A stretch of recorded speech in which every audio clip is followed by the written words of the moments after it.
मंगलम कौसलेन्द्राय महनीय गुणाब्धये चक्रवर्ती तनूजाय सार्वभौमाय मंगलम वेद वेदांत विद्याय मेघश्यामलमूर्तये पुंसां मोहन रूपाय पुण्यश्लोकाय मंगलम। यसरी राजा दशरथले यज्ञको आयोजना गरिसके पछाडि प्रभु केही समयपछि राजाहरू दशरथका लागि विभिन्न देशका विभिन्न स्थानका राजाहरू दशरथ नाम गरेका राजाको यज्ञका निमन्त्रणालाई पालना गर्नका निम्ति त्यसलाई स्वीकार गर्नका निम्ति के गरी उनीहरूको आगमन भयो। त्यसपछि यसरी राजाहरू आएको देखेर ज्यादै प्रसन्न भएका वशिष्ठले राजासँग भन्दछन्, हजुरको आज्ञा अनुसार अनेकौं राजाहरू यहाँ आए तथा मैले पनि यथा योग्य उहाँहरूको सत्कार गरे स्वागत गरे। हाम्रा सेवकहरूले ज्यादै सावधान भएर यज्ञको सबै तयारी गरेका छन्। अब हजुर पनि यज्ञ गर्नका लागि यज्ञ मण्डप भएको ठाउँमा हिँड्नुहोस्। यज्ञ मण्डपको चारैतिर आवश्यक सबै सामग्री राखिएको छ, हजुर आफै गएर हेर्नुहोस् महाराज। यो यज्ञ मण्डप तत्कालै बनाएको हो। वशिष्ठ र ऋष्यशृंग दुवैको आज्ञा अनुसार शुभ नक्षत्र र शुभ मुहूर्त परेको दिनमा राजा दशरथ यज्ञ गर्नका लागि आफ्नो महलबाट निस्किनुभयो। त्यसपछि वशिष्ठ सहित सबै ब्राह्मणहरूले यज्ञ मण्डपमा गएर ऋष्यशृंगलाई अगाडि लगाएर शास्त्रीय विधि अनुसार यज्ञ कर्मलाई प्रारम्भ गरे। आफ्नै पत्नी सहित राजा दशरथले यज्ञको दीक्षा लिए। 1 वर्षको समय पूर्ण भइसकेपछि यज्ञसँग सम्बन्धित घोडा समग्र पृथ्वी घुमेर आयो। यसपछि सरयू नदीको उत्तरी किनारामा राजा दशरथको यज्ञ के भयो आरम्भ भयो। राजा दशरथको त्यो अश्वमेध नाम भएको यज्ञमा ऋष्यशृंगलाई आचार्य मानेर उत्तम ब्राह्मणहरू यज्ञ सम्बन्धी कर्म गर्न प्रारम्भ गरे। त्यो यज्ञ गराउने सबै ब्राह्मणहरू वेदका ज्ञाता भएकाले उनीहरू न्याय र विधि अनुसार सबै कर्म उचित किसिमले सम्पादन गर्दै शास्त्र अनुसार सिलसिला मिलाएर कर्म गर्न प्रारम्भ गरे। ब्राह्मणहरूले अश्वमेधको अंगरूपी विशेष कर्मको विधि मीमांसा र कल्पसूत्र अनुसार गरेर उपसद नाम भएको इष्टि विशेषको पनि शास्त्र अनुसार नै अनुष्ठान गरे। त्यसपछि प्रभु तिथि कर्महरूको अंगरूपी देवताहरूको पूजा गरेर ज्यादै हर्षित भएका मुनिहरूले विधिपूर्वक प्रातः कालमा गरिने कर्म गरे। इन्द्रलाई विधिपूर्वक हविष्य समर्पण गरे। सोमलता भनेको प्राचीन कालमा सोमयज्ञ गरी रस पिइने घिउ झैं वासना आउने त्यस्तो प्रकारको एउटा फलको रस निकालेर काम गरियो। यसपछि सिलसिलाबद्ध रूपमा माध्यम दिन सबन कण्ठस्थानमा मध्यम स्वरबाट उच्चारण हुने शब्दलाई कार्य आरम्भ भयो। त्यसपछि ती उत्तम ब्राह्मणहरूले शास्त्र अनुसार राजा दशरथको तृतीय सबन अर्थात तृतीय सबन भनेको शिररूप स्थानमा उच्च स्वरले उच्चारण हुने शब्द अग्निष्टोम सहितका यज्ञहरूको सबन जसलाई तृतीय सबन भनिन्छ, तृतीय सबन कर्म पनि विधिपूर्वक सम्पादन गरे। ऋष्यशृंग सहितका महर्षिहरूले त्यहाँ आफूले अभ्यास गर्दाका समयमा सिकेको स्वर र वर्ण सम्पन्न मन्त्रद्वारा इन्द्र सहितका देवताहरूको आह्वान गरे। यसरी सुमधुर र मनमोहक सामगानको लयमा गाएका आह्वान रूपी मन्त्रद्वारा देवताहरूलाई आह्वान गरेर होताहरूले उनीहरूलाई तिनीहरूका लागि योग्य हविष्य समर्पण गरे। यस्तै गरेर त्यो यज्ञमा कुनै विपरीत आहुति गरिएन भने कुनै कर्म छुट्न पनि छुटेन, किनकि त्यहाँ सबै कर्म मन्त्रको उच्चारण गरेर सोही प्रकारले सम्पन्न भएको देखिन्थ्यो। महर्षिहरूले सबै कर्म निर्विघ्नतापूर्वक सम्पन्न गरे। यज्ञका दिनमा कुनै पनि पुरोहित शिथिल भएको देखिँदैन थियो। त्यो यज्ञमा उत्तम ब्राह्मणहरू मात्र आएका थिए। त्यो यज्ञमा प्रत्येक दिन ब्राह्मणहरूले भोजन गर्थे तथा शूद्रहरूलाई भोजनको व्यवस्था गरिएको थियो। यसै गरी त्यहाँ तपस्वी सन्यासी वृद्ध रोगी स्त्री र बालकहरूका लागि पनि प्रशस्त भोजनको व्यवस्था गरिएको थियो तथा भोजन ज्यादै स्वादिष्ट भएकाले जति खाए पनि कसैको मन अघाउँदैन थियो। त्यो यज्ञमा अन्न र वस्त्र प्रशस्त बाँडिएको थियो। त्यहाँ प्रत्येक दिन पकाएको अन्न पर्वतको थुप्रो जस्तै देखिन्थ्यो। राजा दशरथको त्यो यज्ञमा आएका अनेकौं देशका मनुष्यहरूलाई अन्नले सन्तुष्ट अथवा अन्नले यथार्थ रूपमा सन्तुष्ट बनाइएको थियो। ब्राह्मणहरूले त्यहाँ पकाएको अन्नको धेरै प्रशंसा गर्थे तथा भोजन गर्ने सबै पूर्ण रूपमा सन्तुष्ट पनि हुन्थे। एउटा यज्ञ सकिएर अर्को यज्ञ आरम्भ हुनुभन्दा पहिले जुन समय बाँकी रहन्थ्यो त्यस समयमा ब्राह्मणहरू अनेकौं शास्त्रीय विषयका चर्चा परिचर्चा गर्दथे। त्यो यज्ञमा मनोनयन भएका ब्राह्मणहरू वरण भएका ब्राह्मणहरूले प्रत्येक दिन शास्त्र अनुसार सबै कर्म सम्पन्न गर्थे। राजाको त्यो यज्ञमा व्याकरण सहित 6वटै अङ्गको ज्ञान नभएका कुनै पनि ब्राह्मण थिएनन्। यज्ञमा पशु बाँध्ने मौलो गाड्ने समय आइसकेपछि बेलको काठका 6वटा मौलो गाडियो। यस्तै गरेर बिस्तारै बिस्तारै कर्महरू अगाडि बढ्दै जान थाले। यसरी यज्ञमा विभिन्न प्रकारका अश्वमेध यज्ञमा चाहिने मौलाहरू गाड्न थालियो। यज्ञका ज्ञाता ब्राह्मणहरूले सबै मौलो बनाउन लगाएका थिए। त्यो यज्ञको शोभा बढाउनका लागि ती सबैमा सुन जडिएको थियो। यसभन्दा पहिले बताइएका 21वटा मौलोहरू 504 अङ्गुलका अग्ला थिए।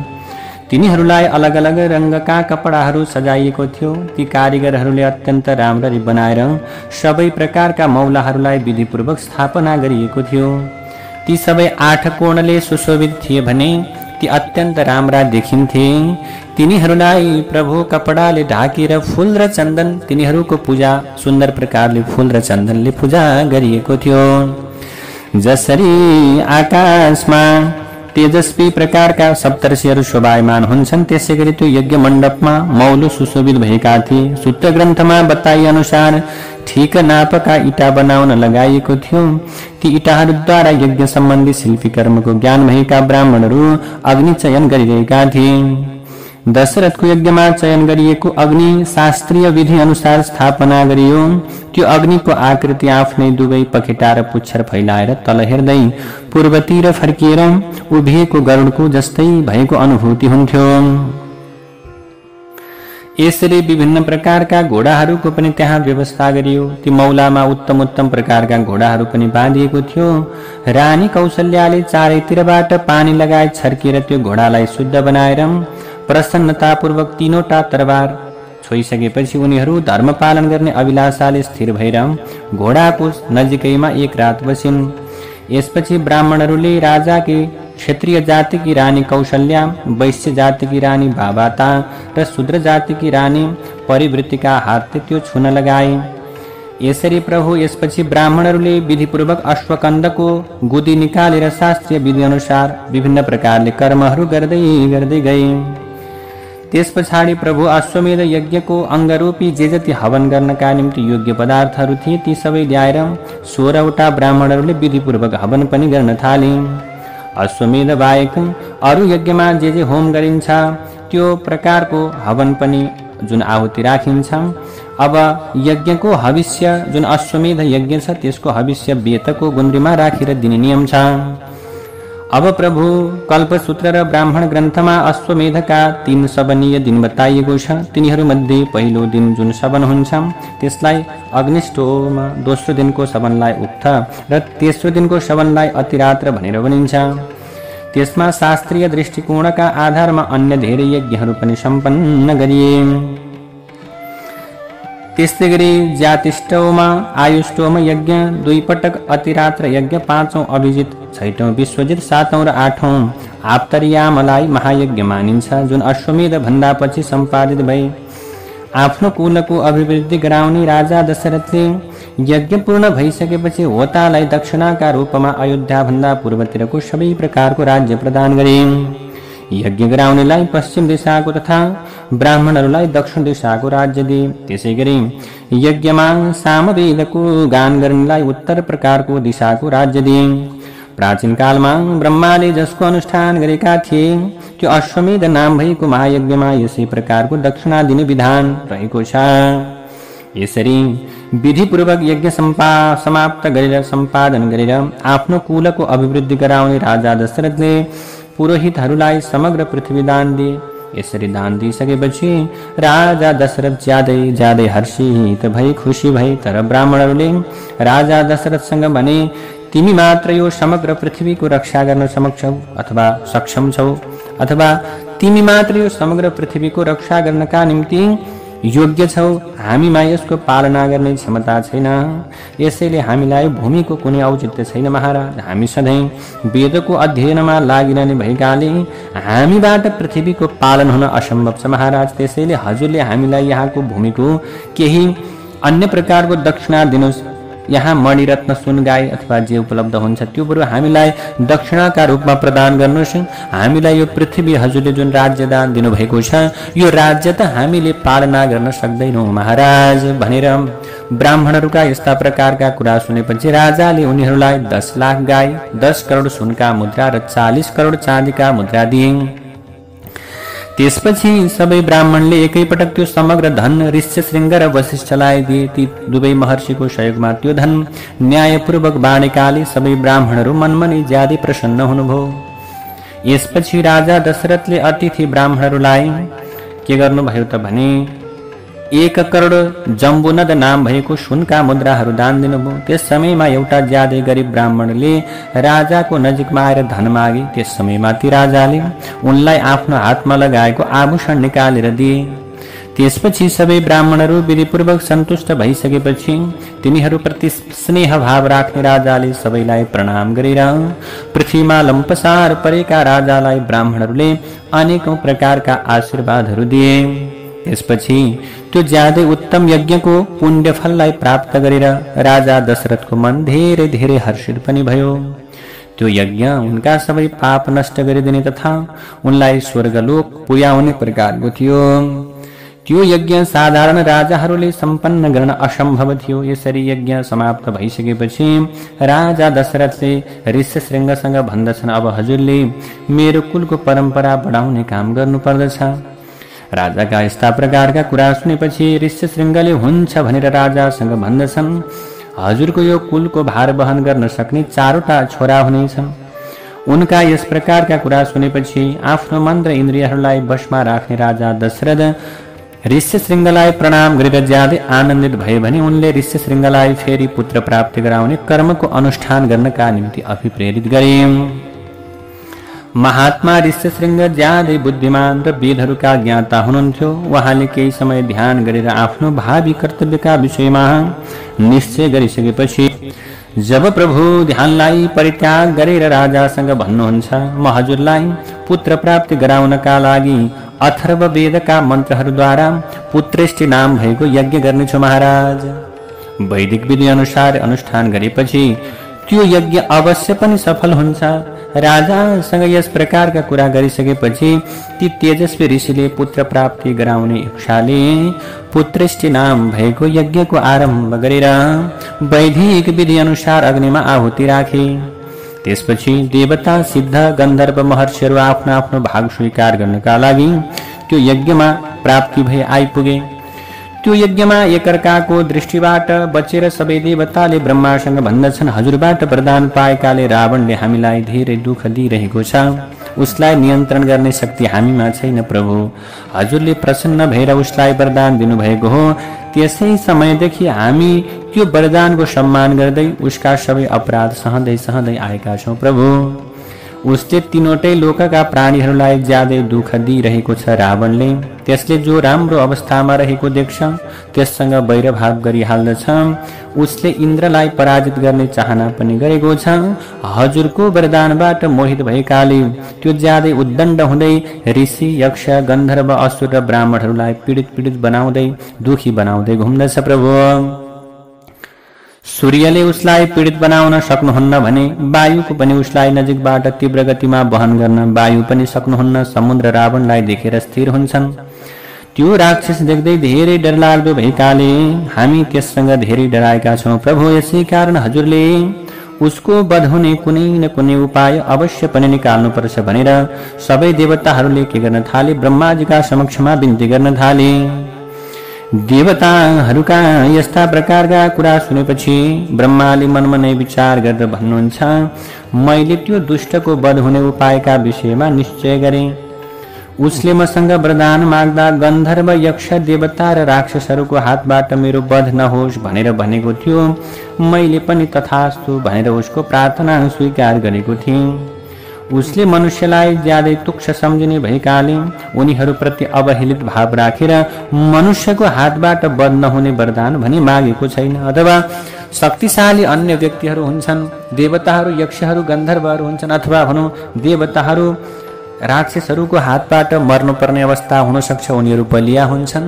तर मानवबाट त मेरो मृत्यु नै छैन भनेर उसले मानिसबाट चाहिँ मृत्यु नहोस् भन्ने प्रकारको वरदान मसँग मागेन अवहेलनाको कारणले। त्यसैले अब मनुष्यको हातबाट उसको वध हुनेछ, किनकि मनुष्य बाहेक अरू कसैले पनि उसको वध गर्न सक्दैनन्। ब्रह्माजीका यस्ता प्रकारका कुरा सुनेर समस्त देवी देवताहरू के भई अत्यन्त हर्षित हुन पुगे।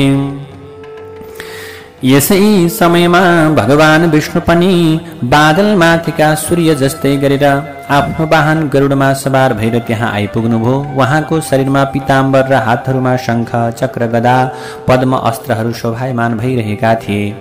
उहाँका दुवै हातमा तताएको सुनका पाखुराको माथिल्लो भागमा बाँधिने बाजुबन्द प्रकाशमय भइरहेको थियो। प्रभु त्यसै समयमा सबै देवताले भगवान विष्णुको वन्दना गरे अनि ब्रह्मासँगै त्यो यज्ञमा उनीहरू बसे। त्यसपछि देवताहरूले विनम्रतापूर्वक प्रार्थना गर्दै भन्दछन्, हामी हजुरलाई तीनवटै लोकको कल्याण हुने एउटा कार्य सुम्पिन्न चाहन्छौं। भगवान अयोध्याका राजा दशरथ धर्मका ज्ञाता उदार र महर्षिहरू जस्तै तेजस्वी छन्। उनका री स्त्री कीर्ति जस्तै यस्ता प्रकारका अत्यन्त शोभनीय तीनवटी रानीहरू छन्। तिमीले आफूलाई अथवा यो प्रकारले उनीहरूले कर्म गरिरहेका छन्। हजुरले आफूलाई 4 रूप बनाएर ती तीनवटै रानीको गर्भबाट पुत्रका रूपमा अवतार लिनु पर्यो भगवान भनेर भगवान विष्णुको प्रार्थना गर्न थाले। यसरी मनुष्यका रूपमा प्रकट भएर हजुरले युद्धभूमिमा संसारका लागि काँडाको रूपमा रहेको रावणको वध गरिदिनुहोस् हाम्रो भगवान भनेर ज्यादै भगवान विष्णुका अगाडि अनुनय विनय गर्न थाले। त्यो ज्यादै मूर्ख रावणले आफ्नो पराक्रमले ज्यादै उन्मत्त हुँदै देवता गन्धर्व सिद्ध र महर्षिहरूलाई धेरै दुःख दिइरहेको छ। त्यो रावणले ऋषिहरूलाई तथा नन्दवनमा खेलवाड गर्ने गन्धर्व र अप्सराहरूलाई स्वर्गबाट पृथ्वीलोकमा झारिदियो। यसैले सबै मुनिसहित हामी सिद्ध गन्धर्व यक्ष देवता उसको वधका लागि हजुरको शरणमा परेका छौँ। भगवान हजुर नै हाम्रो परम गति हुनुहुन्छ। यसकारण यी देवताहरूको शत्रु रावणको वध गर्नका लागि मनुष्य लोकमा हजुर अवतार लिने निश्चय गर्नु पर्यो प्रभु। उनीहरूका यस्ता प्रकारका कुरा सुनिसकेपछि त्यहाँ भेला भएका ब्रह्मासहितका देवताहरूसँग भगवान विष्णुले भन्नुहुन्छ, तिमीहरूको कल्याण होस्। तिमीहरू अत्यन्त ढुक्क बन, म युद्धमा तिमीहरूको कल्याणका लागि रावणको पुत्र नाति मन्त्री र बन्धु बान्धव सहित वध गरिदिनेछु। त्यसैले त्यो देवता र ऋषिहरूलाई दुःख दिने रावणको वध गरेर 11,000 वर्षसम्म पृथ्वीको पालन गर्दै मनुष्य लोकमा गएर बस्नेछु। देवताहरूलाई यस्ता प्रकारको वरदान दिइसकेपछि भगवान विष्णुले मनुष्य लोकमा पहिले आफ्नो जन्मभूमिका विषयमा विचार गर्नुभयो। यसपछि उहाँले आफू 4वटा स्वरूपमा प्रकट भएर राजा दशरथलाई पिता बनाउने निश्चय गर्नुभयो। त्यसपछि देवता ऋषि गन्धर्व रुद्र तथा अप्सराहरूले भगवान विष्णुको प्रार्थना गर्दै भन्दछन्, रावण ज्यादै घमण्डी छ, उद्दण्ड छ, तेजस्वी पनि छ। उसले सधैँ इन्द्रसँग वैरभाव राख्दछ। उसले तीनवटै लोकलाई ज्यादै भयभीत बनाएकाले त्यो सबैका निम्ति काँडा समान हो। यसकारण हजुरले त्यो राक्षसको वध गरिदिएर तीनवटै लोकको रक्षा गर्नुहोस् भनेर समस्त देवी देवताले भगवान विष्णुसँग प्रार्थना गर्दछन्। त्यसपछि ती देवताहरूले यसरी रावणको वध गर्नका निम्ति प्रार्थना गरेपछि भगवान विष्णुले रावणको वध गर्ने उपायको ज्ञान भए तापनि देवताहरूसँग सुमधुर स्वरमा भन्नुहुन्छ, रावणको वध गर्ने उपाय के छ, जसद्वारा मैले महर्षिहरूका लागि काँडाको रूपमा रहेको त्यो राक्षसको वध गर्न सक्छु। भगवान विष्णुका करुणामय वचनलाई सुनेपछि देवताहरूले भन्नुहुन्छ, हजुरले मनुष्यको रूपलाई धारण गरेर युद्धमा रावणको वध गर्नुहोस् भगवान। त्यो राक्षसले धेरै लामो समयसम्म ज्यादै कठोर तपस्या गरेको हुनाले त्यो तपस्याका प्रभावले ब्रह्माले प्रसन्न भएर त्यो राक्षसलाई मनुष्य बाहेक अन्य कुनै पनि प्राणीबाट तिम्रो वध हुने छैन भनेर ब्रह्माजीले वरदान दिनुभएको रहेछ। प्राचीन कालमा रावणले वरदान दिँदाका समयमा त्यो राक्षसले मनुष्यहरूलाई धेरै दुर्बल सम्झेर उनीहरूको अवहेलना गरेको थियो। यसरी ब्रह्माबाट वरदान पाएकाले त्यो धेरै घमण्डी भयो। उसले तीनवटै लोकलाई ज्यादै पीडित बनाउनका साथै के गर्छ, व्यक्तिहरूलाई अपहरण गरेर लैजान्छ। यसकारण उसको वध मनुष्यको हातबाट हुने सुनिश्चित छ। उसले स्त्रीहरूलाई अपहरण गर्दछ। ती देवताहरूका यस्ता प्रकारका कुरा सुनेपछि सबै जीवात्मालाई आफ्नो वशमा राख्ने भगवान विष्णु अवतार लिँदा राजा दशरथलाई पिता बनाउने निश्चित गर्नुभयो, इच्छा गर्नुभयो। त्यसै समयमा ती ज्यादै तेजस्वी राजा पुत्रविहीन भएकाले पुत्र प्राप्तिका लागि पुत्रेष्टि यज्ञ गरिरहेका थिए। उनलाई पिता बनाउने निश्चय गर्नुभएका भगवान विष्णु ब्रह्मासँग अनुमति लिएर देवता र महर्षिहरूबाट पूजित भएर त्यहाँबाट अन्तर्ध्यान हुनुभयो। त्यसपछि पुत्रेष्टि यज्ञ गरिरहेका राजा दशरथको यज्ञमा अग्निकुण्डबाट एउटा धेरै ठूलो शरीर भएको पुरुष प्रकट भयो। उसको शरीर ज्यादै प्रकाशमय थियो। ऊ अतुलनीय बलशाली पनि थियो।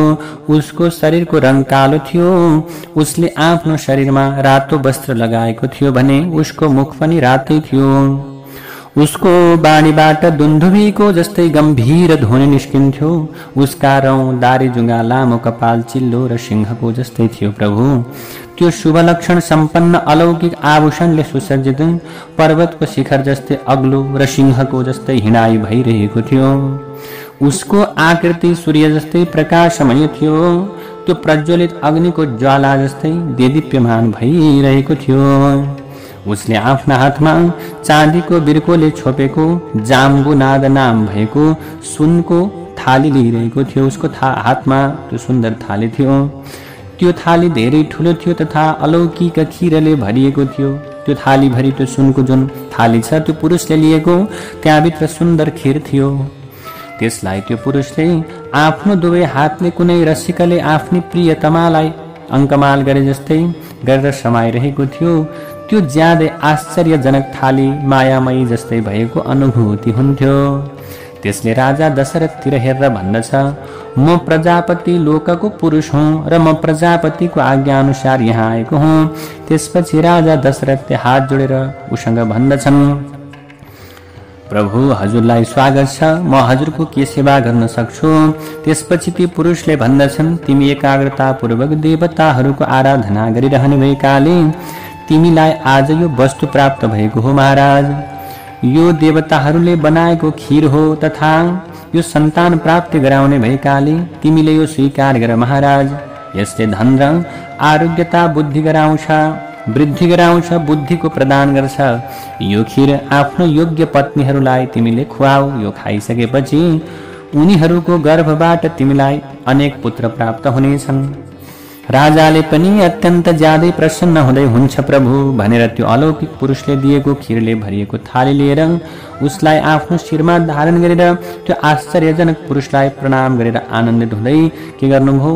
परिक्रमा गर्न थाल्नुभयो महाराज। यसरी देवताहरूले बनाएको त्यो खीर पाएकाले राजा दशरथ अत्यन्त प्रसन्न भए। त्यसपछि त्यो आश्चर्यजनक पुरुष आफ्नो काम सम्पन्न गरेर त्यही नै अन्तर्ध्यान भए। राजाले त्यो खीर लिएर आफ्नो महलमा गएर कौशल्यासँग भन्दछन्, यो हामीलाई पुत्र प्राप्ति गराउने खीर हो, स्वीकार गर पत्नी। यस प्रकारका कुरा गरेर राजाले त्यस समय त्यो खीरको आधा भाग कौशल्यालाई दिए भने बाँकी मध्येको पनि आधा भाग सुमित्रालाई दिए। ती दुईटीलाई दिएर बाँकी रहेको खीरको पनि आधा भाग कैकेयीलाई दिए। त्यसपछि त्यो जति खीर बाँकी रहेको थियो त्यो राजाले धेरै विचार गरेर फेरि सुमित्रालाई नै लगेर दिए। ती सबै रानीले राजाको हातबाट त्यो खीर पाएकाले आफूलाई ज्यादै भाग्यशाली नै सम्झिएकाले उनीहरूको मन पनि ज्यादै नै हर्षित भयो। त्यो उत्तम खीर खाइसकेपछि ती तीनवटै रानीले गर्भ धारण गरे। उनीहरूको त्यो गर्भ सूर्य जस्तै तेजस्वी थियो। यसपछि यसरी आफ्नी रानीहरू गर्भवती भएको देखेर राजा दशरथ ज्यादै प्रसन्न भएकाले आफ्नो अभिलाषा परिपूर्ण हुने भन्ने कुरामा राजा विश्वस्त हुन थाले। यसरी भगवान साक्षात विष्णुले राजा दशरथको पुत्र भाव स्वीकार गरेपछि ब्रह्माले सबै देवताहरूसँग भन्नुहुन्छ, विष्णु आफ्नो प्रतिज्ञा अनुसार अटल, ज्यादै पराक्रमी र हाम्रा हितैषी हुनुहुन्छ। अब तिमीहरूले उहाँको सहयोगका लागि अति पराक्रमी, आफ्नो इच्छा अनुसारको रूपलाई धारण गर्न सक्ने, मायाको ज्ञान भएका, वायुको गति सम्पन्न, नीतिको ज्ञान भएका, बुद्धिमान विष्णु जस्तै पराक्रमी, कसैले पनि पराजित गर्न नसक्ने, अनेकौं उपायको ज्ञान भएका, अलौकिक शरीर सम्पन्न, अमृतको भोजन गर्ने देवताहरू जस्तै अस्त्र विद्यामा ज्यादै सिपालु त्रहरूको सृष्टि गर। यस सिलसिलामा मुख्य मुख्य अप्सरा, गन्धर्वहरूका स्त्री, नागहरूका कन्या, भालुहरूका स्त्री, विद्याधरहरूका स्त्री, किन्नरहरूका स्त्री तथा बाँदरनीहरूका गर्भबाट बाँदरका रूपमा आफू जस्तै पराक्रमी पुत्र उत्पन्न गराऊ तिमीहरूले। मैले पहिल्यै भालुका राजा जाम्बवानको सृष्टि गरिसकेको छु। एक समयमा म हाई हाई गरिरहेको थिएँ, त्यसै समयमा अनायास मेरो मुखबाट प्रकट भए। ब्रह्माका यस्ता प्रकारका कुरा सुनेपछि देवताहरूले उहाँको आज्ञालाई स्वीकार गर्दै पालना गर्दै बाँदरका रूपमा अनेकौं पुत्रहरू उत्पन्न गराए। यसैगरी महात्मा, सिद्ध, विद्याधर, नाग र चारणहरूले पनि वनमा घुमफिर गर्ने बाँदर तथा भालुका रूपमा वीर पुत्रहरू जन्माए। यसै सिलसिलामा इन्द्रले पर्वत जस्तै शरीर सम्पन्न तथा अति बलवान बालीलाई तथा सूर्यले सुग्रीवलाई आफ्नो पुत्रका रूपमा उत्पन्न गराए। यसै गरी तेजस्वी बाँदर गन्धमादन कुबेरका, नल विश्वकर्माका, नील अग्निका, महेन्द्र द्विविध दुवै अश्विनी कुमारहरूका, सुषेण वरुणका, पर्जन्य शरभका, त्यस्तै गरेर हनुमान वायुका पुत्र थिए। यिनीहरू सबै ज्यादै पराक्रमी र बुद्धिमान थिए। यसरी अनेकौं बाँदरहरू उत्पन्न भए। ती सबै रावणको वध गर्नका निम्ति उत्साहित रहन्थे। तिनीहरू असीमित बल सम्पन्न थिए। ती आफ्नो इच्छा अनुसारको रूपलाई धारण गर्ने तथा पर्वत जस्तै शरीर भएका थिए। भालु, बाँदर तथा लङ्गुर जातिका वीर तत्कालै उत्पन्न भए भगवानको सहायताका लागि। यसरी अलग अलग देवताबाट आफ्नो सामर्थ्य अनुसारका अनेकौं पुत्र उत्पन्न भए। जुन देवता लङ्गुरका रूपमा उत्पन्न भएका थिए तिनीहरू पहिलेको भन्दा धेरै शक्तिशाली थिए भने केही बाँदर, भालु र किन्नरका स्त्रीहरूको गर्भबाट उत्पन्न भएका थिए। देवता, महर्षि, गन्धर्व, गरुड, यक्ष, नाग, किमपुरुष, सिद्ध, विद्याधर र सर्पहरूले ज्यादै हर्षित हुँदै हुँदै अनेकौं पुत्र उत्पन्न गराए। देवताहरूको जस्तै गुण भएका, वनमा बसोबास गर्ने चारणहरूले ज्यादै ठूलो शरीर भएका बाँदर रूपी पुत्रहरूलाई के गरे? उत्पन्न गराए। यसै गरी मुख्य मुख्य अप्सरा, विद्याधरका स्त्री, नागकन्या र गन्धर्वका पत्नीहरूको गर्भबाट पनि आफ्नो इच्छा अनुसारको रूप धारण गर्ने ज्यादै बलशाली र आफ्नो आफ्नो अभिलाषा अनुसार जतासुकै पनि घुमफिर गर्न सक्ने त्यस्ता प्रकारका सक्षम बाँदर पुत्रहरू उत्पन्न भए। तिनीहरू घमण्ड र बलमा सिंह र बाघ जस्तै थिए। अब तिनीहरू ढुङ्गा र पर्वतका चुचुरालाई आफ्नो हतियार सम्झन्थे। तिनीहरूले आफ्नो नङ्ग्रा र दाँतलाई पनि शस्त्रको रूपमा प्रयोग गर्दथे। तिनीहरूलाई सबै प्रकारको अस्त्र शस्त्रको ज्ञान थियो। तिनीहरूमा पर्वत र रुखहरूलाई हल्लाउने प्रकारको त्यो सामर्थ्य थियो भने तिनीहरू आफ्नो गतिले समुद्र पनि हलचल उत्पन्न गराउन सक्थे। समुद्रमा पनि तिनीहरूको खुट्टामा पृथ्वीलाई चिर्न सक्ने शक्ति रहेको थियो। तिनीहरू पृथ्वीलाई चिर्न सक्ने, बीचमा यस्तो प्रकारले खाडल पार्न सक्ने शक्ति थियो। त्यसपछि उनीहरू महासागर नाग्न पनि सक्षम थिए। यस प्रकारका बाँदरहरूमध्ये बाली ज्यादै बलवान र विशेष पराक्रमी थिए। उनले आफ्नो पराक्रमले भालु, लङ्गुर र अन्य बाँदरहरूको रक्षा गरेका थिए भने ती ज्यादै पराक्रमी बाँदर पर्वत, वन र समुद्र सहित समग्र पृथ्वी लोकमा फैलिए। हरि दक्षिणे लक्ष्मणो यस्य वामे च जनकात्मजा पुरतो मारुतिर्यस्य तं वन्दे रघुनन्दनम्।